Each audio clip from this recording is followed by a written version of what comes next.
So Donald Trump says it's, quote, too late to stop the White House ballroom construction.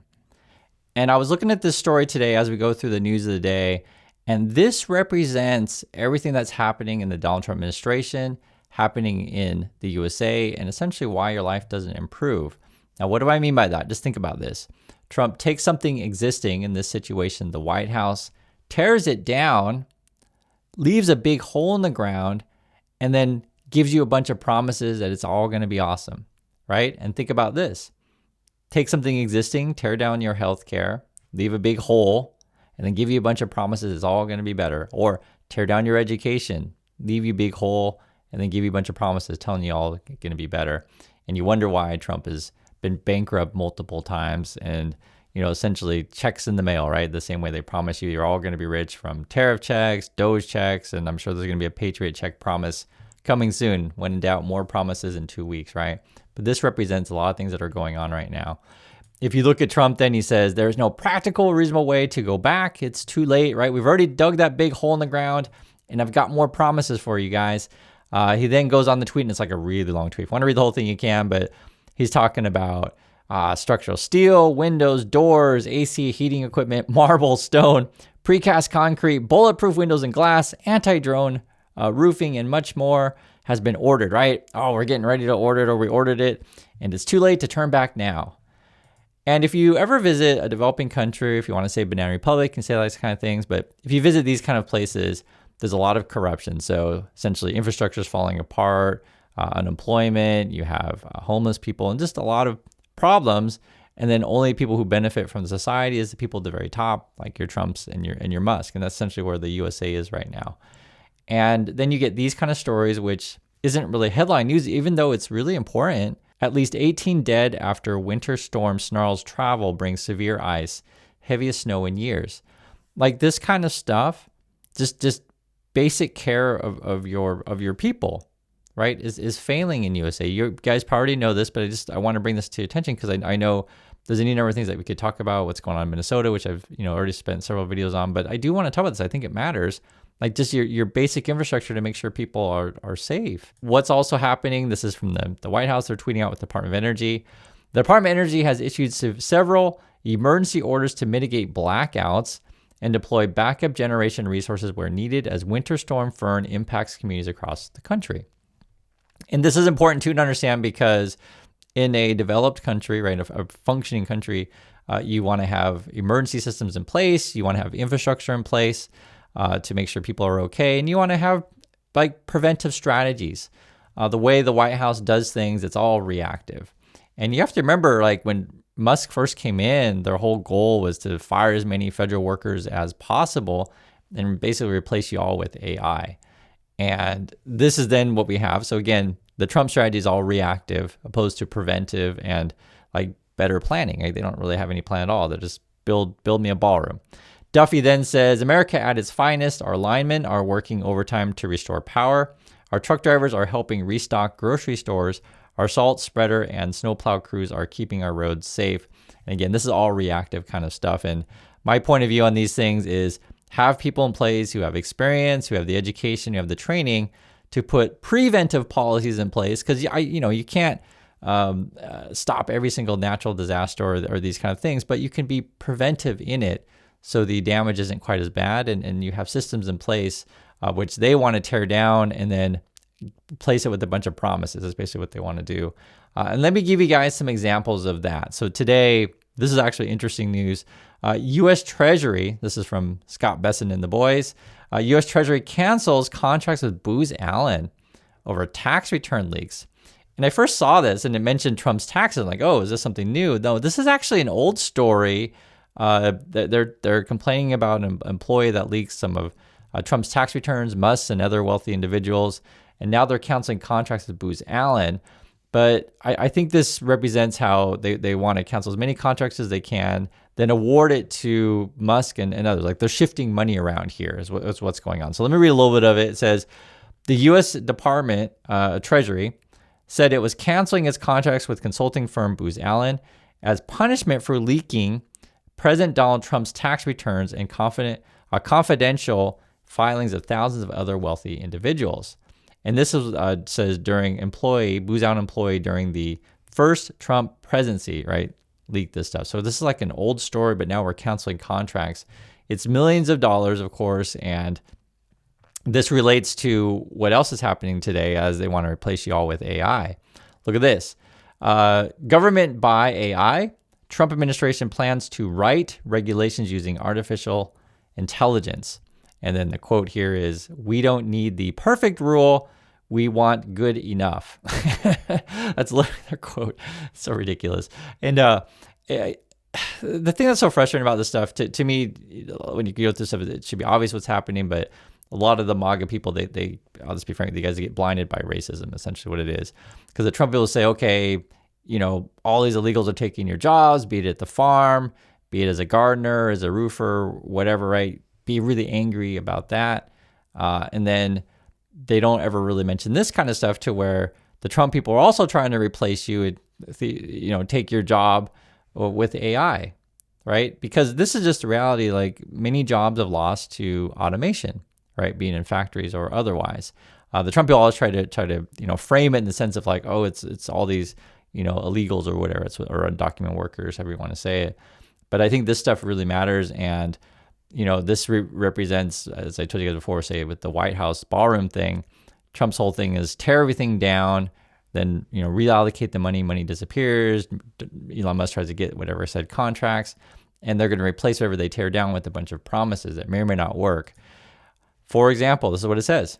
The Trump administration is planning to use artificial intelligence to write federal transportation regulations, okay? According to the U.S. Department of Transportation records and interviews with 6 agency staffers. So multiple people have been in these meetings, and here's some quotes here. The plan was presented to DOT staff last month at a demonstration of AI's, quote, potential to revolutionize the way we draft rulemaking. So the details of how you implement policy. Here's another quote here. Talking about AI. Exciting new AI tools available to DOT rule writers to help us do our job better and faster. And they keep mentioning Gemini here, which is the Google one. So they got this big contract with the government. Elon Musk, his Grok thing, got contract with, I think, the military. And that's the idea, is to replace people. And they're going to say it's faster, but it's all about shifting money around to the tech bros. Here's another quote here. We're very excited about this initiative, quote, point of the spears, what they're calling it, or the first agency that is fully enabled to use AI to draft rules. Again, we're talking about rulemaking, like how you do particular parts of legislation. So, for example, this gives you examples of what the DOT does, and it does a lot more than I even realized. It's like really important. I mean, a lot of stuff that the government does is important functions, and it's just like you don't think about it on a daily basis because you shouldn't have to think about it, right? You just want things to work, and you drive to work, you want the roads to be okay, no accidents, etc. So listen to this. It says, these developments have alarmed some at DOT, so Department of Transportation. The agency rules touch virtually every facet of transportation safety, right? Including regulations that keep airplanes in the sky. And if you've noticed, they're having a lot of trouble with transportation under Trump. Prevent gas pipelines from exploding, and stop freight trains carrying toxic chemicals from skidding off the rails. Like any number of things. And then the question is, okay, so why are we giving all of this important stuff and just general safety stuff and just keep things going? Why are we giving us all the AI? And they're saying here it's a nascent technology. And then the answer, because it's fast, speed, right? And then this quote becomes important in the beginning, where they're saying, well, it doesn't need to be perfect. We just want it to be good enough. And I just laugh because it's just so obvious what's happening here. It's all a money grab, right? Again, destroy what you have, leave a big hole, and replace it with a bunch of promises. And then on top of that, which we talk about this several times on the channel, but it's important to reiterate what's going on. And it's not just the USA. This is from the Wall Street Journal today. The world economy is hooked on government debt, okay? So after you tear down all the stuff and you give people a bunch of promises to build all this great AI stuff, you fund it with debt. And it could be government debt. It could be Elon Musk out fundraising. He's always trying to raise money. Musk here. He's always trying to raise money for his XAI thing. And then he's under, a probe in the EU. We just talked about this in the last video because his AI thing puts out a bunch of, we'll just call it child content and non-consensual content, if you guys know the stuff we're talking about here. And then It's so ridiculous. And then the Trump people will say, well, guys, our economy's great because look at the GDP numbers going up. But one of the things that was interesting, I was looking at this chart here, I'll show you. Global government spending as percentage of GDP, okay? So you got advanced economies, emergency markets, low income developing countries. Point being is you can boost the GDP numbers by increasing government spending, and you can boost government spending by basically increasing debt. It's all debt. It's like I borrow money from people and then I throw it into whatever contracts Musk is going to benefit from that, or whatever tech bros. Then you build the ballroom to get said contracts, but it's all a massive bubble. It's all in debt. And if you issue more and more debt, right, to pay for all this stuff, then your borrowing costs go up, and then that's why you see like these spiraling deficit spending and spiraling national debts. And then Trump will just complain, oh, it's all the Fed's fault and that kind of stuff, right? And I just want you guys to see, like, just from a human perspective of just managing, the money.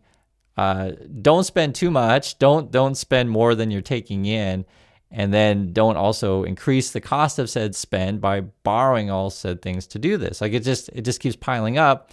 And then if you are going to spend money, don't hire a bunch of lackeys or people who just give you promises and nothing ever materializes. And again, if you've ever been to a developing country, this is what you see. You see a lot of half-finished mega projects that never work. It's the best way to describe it. It's the same stuff with Elon Musk.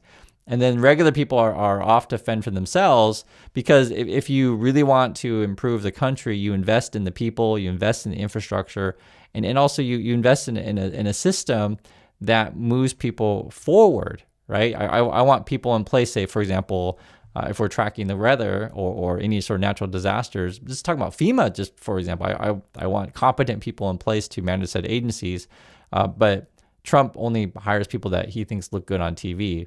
And that's actually from reports. He'll have meetings at his golf course, and they'll be talking about, oh, I like that person's hair, I like that person's smile. And honestly, I wish I were making this stuff up, but he treats it like casting actors, essentially. But this is what we're facing. These are the challenges of the day. Dangerous record cold could last for days, deepening crippling storms impacts, right? So it's really cold right now, and they're having protests in Minnesota, which I completely understand. I'm just saying the weather's really cold. Like they're saying 14 plus days will be below freezing. That's from January 25th to February 10th. And I guess a lot of you are getting a ton of snow, and you can let me know if you're part of this. It's New Mexico, Pennsylvania, Massachusetts, New York, New Hampshire, Connecticut, Rhode Island, Ohio, but it's multiple states. I'm just showing you guys a chart here, but it's like 31 inches in New Mexico. It's crazy. 23 in Pennsylvania. And then you're getting, below freezing temperatures. And if your infrastructure is not there and you're not taking care of your people, or let's say even if you do have power at your place, because I think last time I checked, there's like a million homes and businesses without power. Even if you say you do have power, that's like too expensive to run. I mean, as you know, everything's expensive. And then Trump's whole plan is we're going to use AI. We're going to move our military around. I'm sure they're using AI for that kind of stuff as well. The whole thing's ridiculous, and we spend our money on this stuff, or we're spending our money on how are we going to manage the situation in Minnesota. We just killed someone. I don't want to make any light of that. They just killed someone, and then they send the Holman guy I don't like this guy whatsoever. You ever see him speak? He's not the greatest. I'll just leave it at that. And then they're all tweeting out about that kind of stuff, and it's just so obvious, and it's frustrating. Every day is frustrating. Because I know how it is, guys, and people say, Chris, I have MAGA people in my life, and one person wrote in the comments recently, it's like when you talk to MAGA people, it's like talking to a brick wall. And how do you get through to said people? Because I know exactly how they think. I get it. They watch Fox News and they say, oh, it's just all the black and brown people's fault, and we could only just get rid of a certain amount of people, then everything's going to be great, right? And they completely ignore this kind of nonsense. Again, tearing down stuff that works and stuff that's already in place, leaving you with a big hole, and promising you to replace it with a whole bunch of promises that never work. That's the whole White House plan. And then he'll be gone, right? While this whole mess never gets fixed, and it's frustrating. I will say this though, and I'll make a separate video about this. There's definitely a lot of new candidates coming up, and there's a lot of Republicans dropping out because this whole leaving a hole and trying to, replace it with promises is completely unsustainable. And that's my thoughts on this. So I do appreciate your time. Thank you for watching, and I'll catch you in the next video.